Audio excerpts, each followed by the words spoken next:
മനുഷ്യന് എത്ര വിചിത്രമായ ഒരു യാത്രയിലാണ്. കോടിക്കണക്കിന് അകലെയുള്ള നക്ഷത്രങ്ങളെ തേടി ആകാശത്തേക്ക് നോക്കുന്നു. ചന്ദ്രനിൽ ജീവന്റെ കണികയോ വെള്ളമോ ഉണ്ടെന്ന് വലിയ യന്ത്രങ്ങൾ വെച്ച് തിരയുന്നു. ആയിരക്കണക്കിന് അടി ആഴമുള്ള കടലിന്റെ അഗാധതയിലേക്ക് നാം ഊളിയിടുന്നു. പ്രപഞ്ച രഹസ്യങ്ങൾ ഓരോന്നായിട്ട് അയച്ചെടുക്കാൻ നമുക്ക് വലിയ ആവേശമാണ്. പക്ഷേ ഈ ഓട്ടത്തിനിടയ്ക്ക് നമ്മൾ മറന്നു പോകുന്ന വലിയൊരു ലോകമുണ്ട്, നമ്മുടെ സ്വന്തം മനസ്സ്. നക്ഷത്രങ്ങളിലേക്കുള്ള ദൂരത്തേക്കാൾ വലുതാണ് നമ്മുടെ ഉള്ളിലുള്ള വികാരങ്ങളുടെ ആഴം. ചന്ദ്രനിലെ വെള്ളത്തേക്കാൾ വലുത് സ്വന്തം ഉള്ളിൽ വറ്റി വരണ്ടിരിക്കുന്ന സമാധാനമാണ്.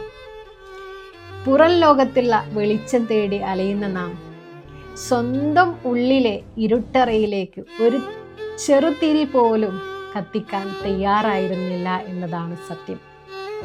ആകാശത്ത് നോക്കുന്നതിൻ്റെ പകുതി സമയം സ്വന്തം ഹൃദയത്തിലേക്ക് നോക്കിയിരുന്നെങ്കിൽ നാം ഇന്ന് അനുഭവിക്കുന്ന പല സങ്കടങ്ങളും അശാന്തതയും എല്ലാം എത്ര പെട്ടെന്ന് മാറുമായിരുന്നു.